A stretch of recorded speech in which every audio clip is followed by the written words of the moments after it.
አላስተካክልም ካላችሁ በየትኛውም ደቂቃ የሚጸጽታችሁን ስራ አትስሩ።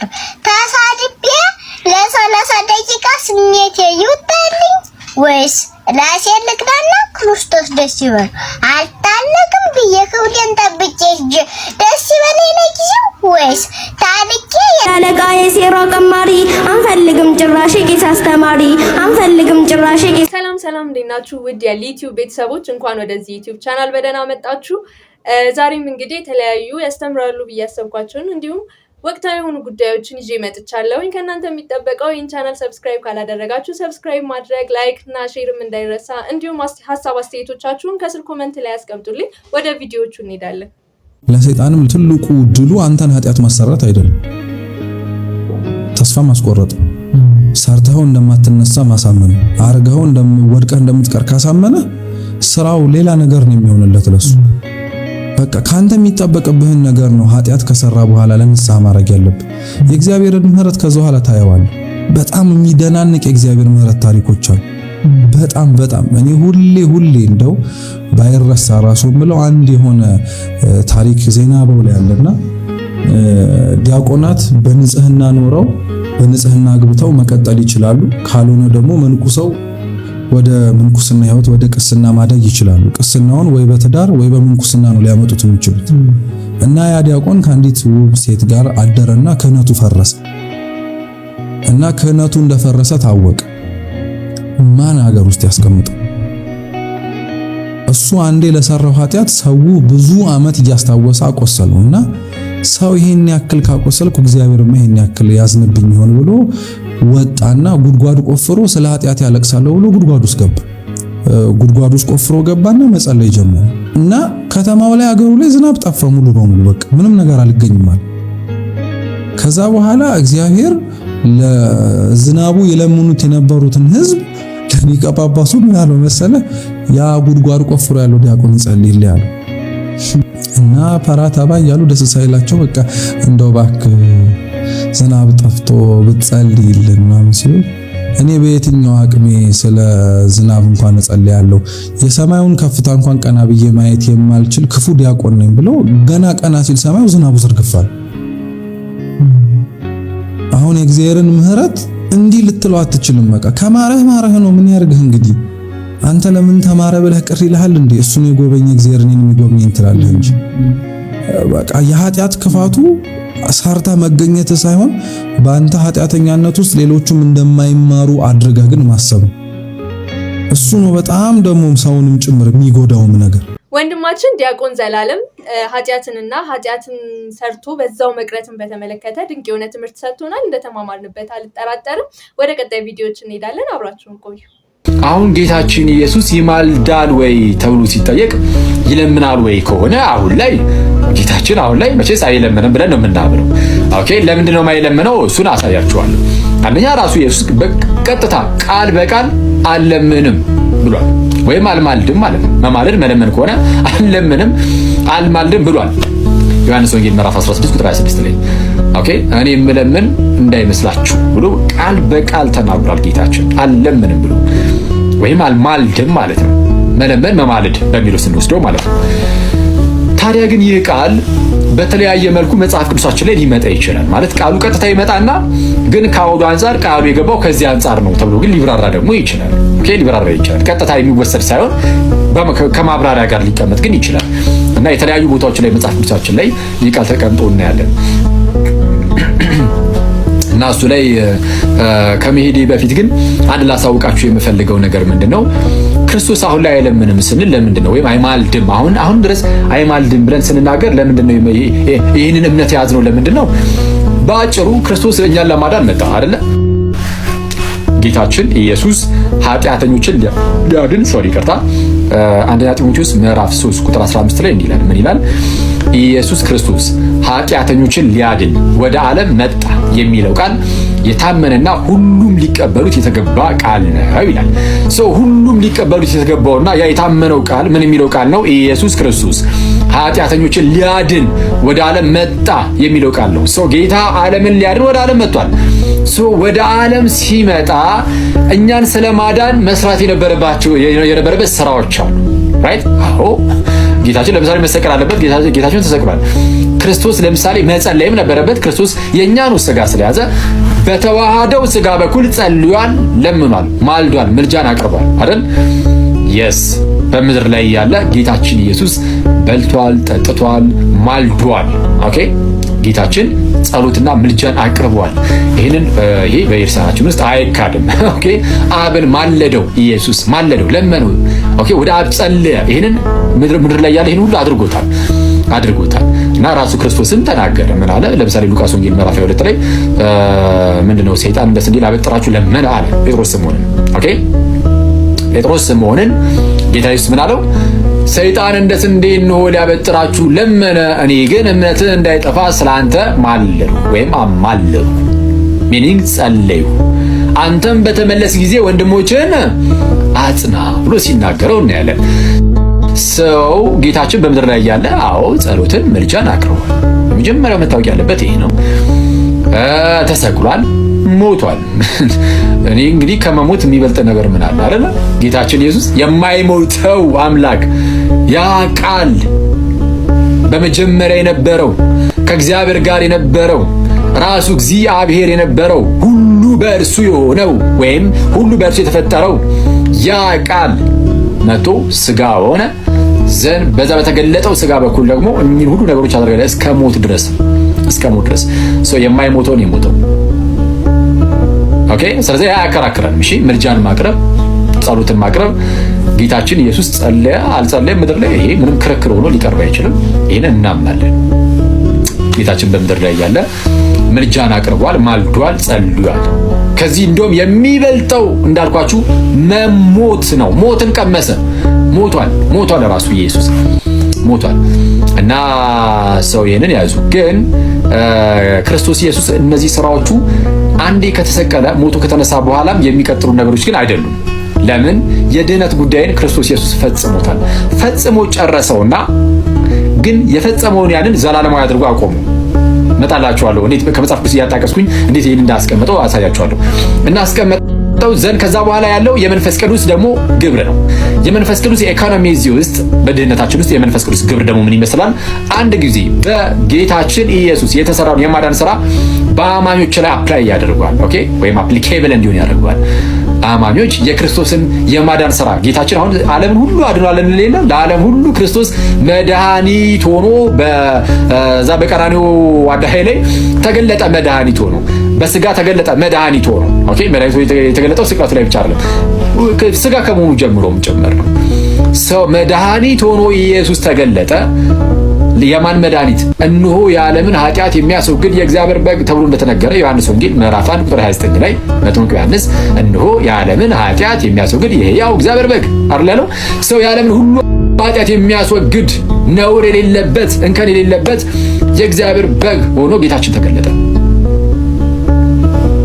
ዓለም ግን ይህንን መድኃኒት የሚያገኘው አሜን ሲል፣ እሺ ዓለም ይህንን የመጣውን እጅግ ማራኪ የሆነ ፍቱን የሆነ ኦኬ ታላቅ የሆነ መድኃኒት ለመቀበል አሜን በዛ መድኃኒት ተጠቃሚ ለመሆን መቀበል አለባት ዓለም። እሺ የትኛውም ሰው ያ መድኃኒቱ ለኔ እና እዚህ ጋር ለምሳሌ 2200 ሰው ይታየኛል። ለምሳሌ ለኔና ለእናንተ ለ2000 ምናምን ሰው ሁሉ ተላከ ያ መድኃኒት። እዚህ ውስጥ ካለነው ውስጥ 10 ሰው ብቻ ያንን መድኃኒት ብንወስድ የምንድነው 10ዎቻችን ብቻ ነን። ሌሎቻችን ግን ምንም እንኳን መድኃኒቱ ለእናንተም ቢመጣ እንኳን ባለመቀበላችሁ ምክንያት ድህነቱ ለእናንተ ሳይሆን ይቀራል ማለት ነው። ስለዚህ ለሚቀበሉት ሁሉ መንፈስ ቅዱስ በጌታችን የተሰራውን ይህን የድህነት ስራ እነሱ ላይ እያደረገ ወደ ድህነት እንዲመጡ ያደርጋቸዋል፣ እንዲድኑ ያደርጋቸዋል። ይህ የመንፈስ ቅዱስ ስራ ነው። መንፈስ ቅዱስ በክርስቶስ የተሰራውን ስራ በእናንተ ላይ ያደርጋል። ክርስቶስ ግን ይህን የድህነት ስራ አንድ ጊዜ ጨርሶት ነው በአባቱ ቀኝ የተቀመጠው። ከዚህ ጋር በተያያዘ ዮሐንስ ወንጌል ምዕራፍ 17 ላይ ሊቀ ካህናት እንደመሆኑ ጌታችን ኢየሱስ የጸለየው ጸሎት አለ። ምን ሲል ጸለየ ኢየሱስ? ዮሐንስ ወንጌል ምዕራፍ 17 ቁጥር 4 ላይ ላደርገው የሰጠኸኝን ስራ ፈጽሜ ይላል። ልክ ላደርገው እኔ ላደርገው የሰጠኸኝን ስራ ፈጽሜ ሚኒንግ አኮምፕሊሽ አድርጌ ፈጽሜ በምድር አከበርኩ አለ። አባት ሆይ በምድር አከበርኩህ፣ ምን አድርጌ ነው በምድር አከበርኩህ አለ። ላደርገው የሰጠኸኝን ስራ ፈጽሜ አኮምፕሊሽ አድርጌ የተሰጠውን ስራ ጌታችን ኢየሱስ ያንን ግብር ፈጽሞ በምድር አከበረው። ይሄ ወደ መስቀሉ ሊወጣ ሲል የተናገረው ነገር ነው። ኦኬ ቅርብ ላይ ሆኖ ማለት ነው። ስለዛ ጌታችን ኢየሱስ አንዴ የሚልኩ ሰዎች አሉ ውስጥ ጌታችን ኢየሱስ በመስቀል ላይ እጆቹን ተቸንክሮ 19ኛው ዘው ዮሐንስ ወንጌል 19 ምዕራፍ ላይ ተሰቀለና ተፈጸመ አለ። ጌታ ኢየሱስ ተፈጸመ አለ እና ኢየሱስ የሚያስፈልገው የድህነት ስራ ሁሉ ፈጸመ፣ ጨረሰ። ስለዚህ ስለ ኃጢአት የሆነ ነገር ሁሉ አሁን ክርስቶስ ስለ ኃጢአት የሆነ የሚያደርጋቸው ነገሮች ማለት ስራዎች የሉ። አንድ ጊዜ ሰራ፣ እሱ ለዘላለም በቂ ሆኖ ተቀምጧል። አሁን ክርስቶስ ምንም አይሰራም ማለት ከኃጢአት ጋር ተያዘ የቀረው የጎደለው ነገር የለም። የጎደለው ነገር ማለት ነው። ከዛ አንፃር ነው ምንም የሚሰራ የለም ስል የጎደለ ነገር ሆኖ የሚጨምርለት ነገር ምንም አይኖርም። ያችኑ አንዴ የተሰራችው ስራ ግን ለዘላለም እንድትቀጥል ግን ኢየሱስ በአብ ቀኝ መቀመጥ ነበረበት። እሱን ትንሽ ነገር ላችኋለሁ። አክቹአሊ ግን እስካሁን ድረስ ካወራሁት ውስጥ መያዝ ያለባችሁ የትኛው ነው? ኢየሱስ አንድ ጊዜ የድህነት ስራችንን ሰርቷል፣ ጨርሷል። ስለዛ ድጋሚ አሁን የሆነ ነገር ለኃጢአታችሁ እናንተ ኃጢአታችሁ ይቅር እንዲባል ምናምን የሆነ መስራት ያለበት ነገር የለም፣ አይጠበቅበትም። አንድ ጊዜ ሊያደርገው የሚገባውን ነገር አኮምፕሊሽ አድርጓል፣ ፈጽሞ አደረገው፣ ተፈጸመ አለ። ስለዛ ኃጢአታችን ሁሉ አንጽቶ ምናምን ከጨረሰ በኋላ ነው የሄደው። እንደዛ አይደል የሚለው ማን? ጳውሎስ የት? ዕብራውያን መልእክት ምዕራፍ 1 ቁጥር 3 ላይ እርሱ የክብሩ ነጸብራቅና የባህሪው ምሳሌ ሆኖ ይላል። ለክ እርሱ ጌታችንና መድኃኒታችን ኢየሱስ ነው አይደለ? ከላይ ጀምሮ ምን ብሎ ነው የተናገረው? እግዚአብሔር በብዙ አይነትና በብዙ ጎዳና ለአባቶቻችን በነቢያት ተናግሮ ይላል አይደለ? ከጥንት ጀምሮ አይደለ? ከጥንት ጀምሮ እግዚአብሔር በብዙ አይነትና በብዙ ጎዳና ለአባቶቻችን በነቢያት ተናግሮ በፊት ለነበሩት አባቶቻችን እግዚአብሔር በነቢያት ነበር የተናገረው ነው። ዘናውንስ ሁሉን ወራሽ ባደረገው ደግሞም ዓለማትን በፈጠረበት ወይም ዘመናትን ተብሎ ሊተረጎም ይችላል። ባይዚ ቅዱስ ዮሐንስ አፈወርቅ ዘመናትን ብሎ ይተረጉመዋል። የዓለማትን በፈጠረበት የሚለውን ኤዮንስ የሚለው የግሪክ ቃል ዘመናትን ጊዜያትን የሚያመለክት ስለሆነ ጊዜያትን ሳይቀር የፈጠረው በልጁ ነው። ልጁ ከጊዜ ውጭ ነው፣ ዘላለማዊ ነው ልጁ።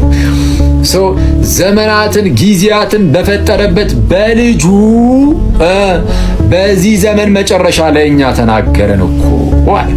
እሺ እርሱም ሚኒንግ ልጁም የክብሩ መንጸባረቅ እና የባህሪው ምሳሌ ሆኖ ሁሉን በስልጣኑ ቃል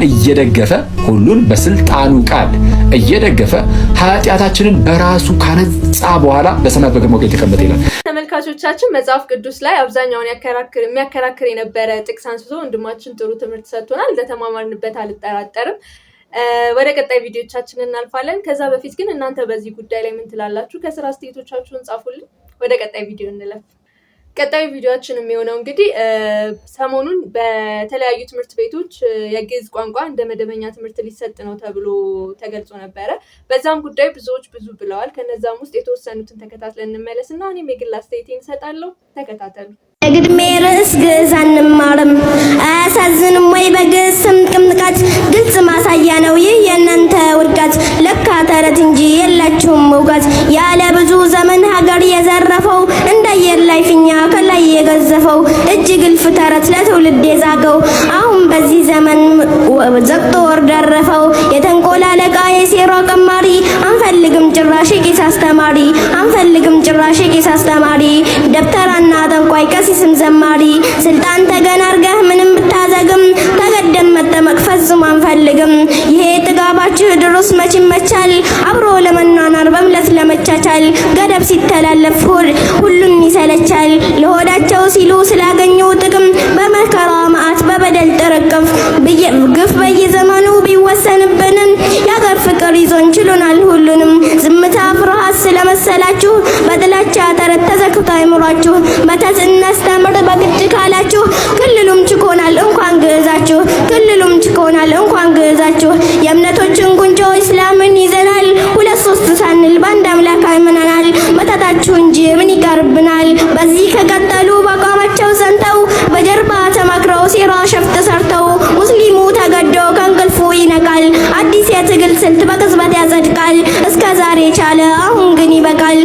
ከኪሳቸው እንዳይጎል ኪስና ደብተራ ከሆነ ሀሳባችሁ የሥራ ፈጠራ ከእንግዲህ ሙስሊሙ አይችልም መሸከም እኛ እንታለልም በፍጹም አትድከም ይልቅስ በጊዜ አይምሮህን ተከፍ በጊዜ ወይ በግፍ የወረስነው ተረግፎ አላለቀም ከውብ ህዝባችን ላይ ጨርሶ አላለቀም የእናንተ ጥላቻ መሸከም ከብዶናል ሀገሪቱ እንዳትፈርስ መቻል ተስኖናል እንኳን አዲስ ነገር ተጨምሮ ሌላ የመተት የኮተት የሽርክን ዛዝላ የተንኮል የክፋት የበደል ቅሪላ አንሸከምም በደጋም በቆላ ግዕዝ የሚባል ጉድ መተትም ጥንቆላ እኛ እንቀበልም ከእንግዲህ በኋላ ሰላም አለይኩም ተክቢር። ሰሞኑን በአማራ ክልል ትምህርት ቤቶች የግዕዝ ቋንቋ መሰጠት አለበት የለበትም የሚል ከፍተኛ የሆነ ውዝግብ ተፈጥሯል። ከውዝግቡ ጋር ተያይዞ ለአማራ ክልል ትምህርት ቢሮ ሁለት መልእክቶች አሉኝ። አንደኛው የግዕዝ ቋንቋን በሁሉም የክልሉ ትምህርት ቤቶች ለመስጠት በማሰቡ ትልቅ አክብሮት አለኝ፣ ምስጋና ይገባዋል። ሁለተኛው ደግሞ ትምህርቱ ሲሰጥ ፍጹም ሃይማኖታዊ ይዘት ሳይኖረው ሴኩላርነቱ እንደተጠበቀ ልክ እንደ ሀገር በቀል እውቀት ከታሪክና ከማንነት ጋር ተሰናስሎ ብቻ እንዲሰጥ ጠይቃለሁ። ለጦማሪዎችና ሁሉን ነገር ከብሔርና ከሃይማኖት ጋር በማያያዝ እንጀራችሁን ለምታበስሉ ደግሞ ሌላ መልእክት አለኝ። አጀንዳ ፈጣሪዎችና ፀጉር ሰንጣቂዎች ሆይ የግዕዝ ቋንቋን የሚያስተምሩት ዲያቆናትና ቄሶች አይደሉም፣ መምህራን ኮሌጅና ዩኒቨርሲቲዎች ላይ በዘርፉ ተመርቀው የወጡ መምህራን ወይም አስተማሪዎች እንጂ። ሲቀጥል የሚሰጠው ትምህርት እኮ ቋንቋውንና ስለ ቋንቋው እንጂ በቋንቋው ወንጌል ለመስበክ አይደለም። ቅዳሴ ወይም ውዳሴ ማርያም ለማስተማር ቤተክርስቲያኒቱ በቂ ተቋማት አሏት። ሁለተኛው ደግሞ የግዕዝ ቋንቋን እንዳይሰጥ ለማድረግ ከመሞከር ይልቅ አረብኛ ቋንቋም አብሮ ይካተት ማለት ይቻል ነበር። ይህው ቋንቋ ጀርመንን ጨምሮ ከ28 በላይ በሚሆኑ ዓለም አቀፍ ዩኒቨርሲቲዎች እስከ ፒኤችዲ ድረስ ይሰጣል። እኛ ደግሞ የእነሱን ቋንቋ እየተማርን የራሳችንን ቋንቋ ግን አንማርም ብለን አሽቀንጥረን ጥለን ድንቁርናችንን መርጠናል። እያልን ያለነው በቋንቋው የተጻፈና ተርጓሚ አጥቶ የተቆለፈ ጥንታዊ ዕውቀትና ጥበብ አለ፣ እንጠቀምበት ነው። በውኑ ግዕዝ ቋንቋ እንጂ ሃይማኖት ነውን? ፍርዱን ለእናንተ ትቼዋለሁ። ቪዲዮን እንዳያችሁት ነው። ያ ግጥም መተላለፍ ቢኖርበትም እንኳን በዛች ሕፃን ልጅ ነው ብዬ አላምንም እኔ እንደግሌ። በተጨማሪ ደግሞ ቋንቋውም ቋንቋ ነው እንጂ የሃይማኖት ቋንቋ አይደለም። ከዚህ በፊት የጥንት ኢትዮጵያውያን ይጠቀሙበት ይገለገሉበት የነበረ ቋንቋ ነው፣ በጊዜያን ቋንቋ አይደለም። ስለዚህ ህፃናት ማወቃቸው ይጠቅማቸዋል እንጂ አይጎዳቸውም ብዬ ነው የማስበው እኔ እንደኔ።